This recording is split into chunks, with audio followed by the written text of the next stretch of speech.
Sudilah ya Tuhan, ampuni kami, lihatlah kami bertobat. Katolik tapi malas ke gereja. Hati-hati teman-teman, ini akibatnya. Pesan keras buat umat Katolik yang malas ikut misa. Banyak orang mengaku Katolik, tapi kalau hari Minggu lebih pilih tidur, lebih pilih jalan-jalan. Alasan sibuk, tapi sempat nongkrong dan main HP berjam-jam. Datang ke gereja hanya pas Natal, hanya pas Paskah atau umat napas. Apalagi Paskah besok pasti banyak umat berdesak-desakan dan herannya setelah Paskah hilang tanpa jejak. Teman-teman, apakah kamu berada termasuk di dalam itu? Berhati-hatilah. Teman-teman yang dikasihi Tuhan, misa itu bukan pilihan, tapi kewajiban. Saya ulangi, misa itu bukan pilihan, tetapi kewajiban.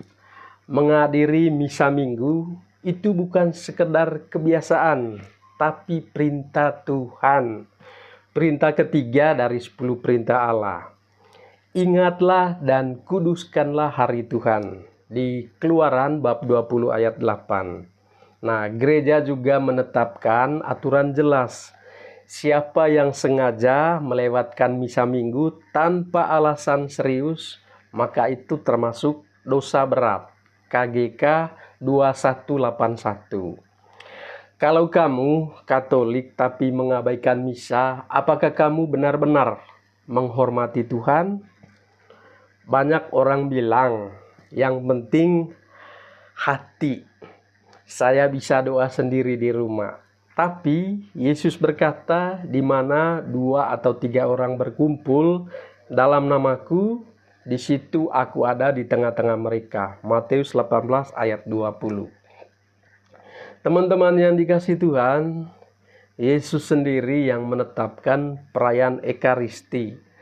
Dalam perjamuan terakhir atau Last Supper di Kamis Putih, Yesus telah menetapkan Ekaristi.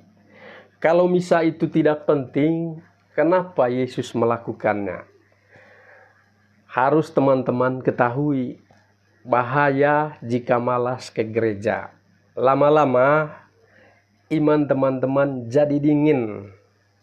Kemudian hilang rasa hormat kepada Tuhan dan juga lebih gampang untuk jatuh ke dalam dosa ke dalam hal-hal duniawi.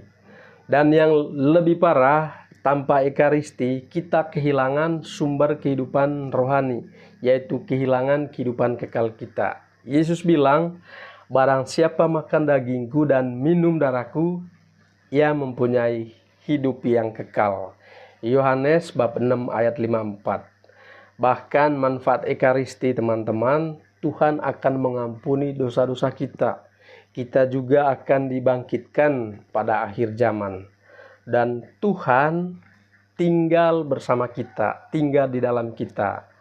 Nah, kalau tidak ikut misa, bagaimana kita bisa menerima tubuh Kristus dan darah Kristus?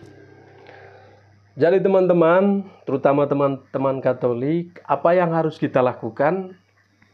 Mulai dari sekarang teman-teman, jangan malas, jangan banyak alasan.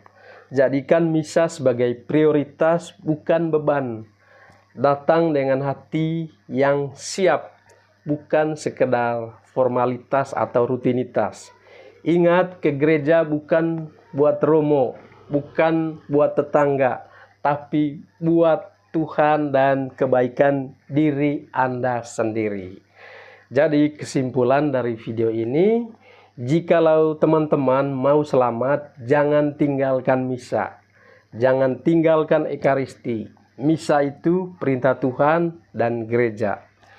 Doa di rumah memang penting, tapi tidak bisa menggantikan Ekaristi. Malas ke gereja sama dengan menjauh dari Tuhan. Sekarang pertanyaan buat kita semua. Apakah kamu masih mau malas menghadiri misa, malas menghadiri ekaristi, atau kamu mau berubah sebelum terlambat? Tulis pendapat teman-teman di kolom komentar. Jangan lupa like, share, komen untuk lebih banyak lagi refleksi iman Katolik di dalam channel Tonsilaus ini.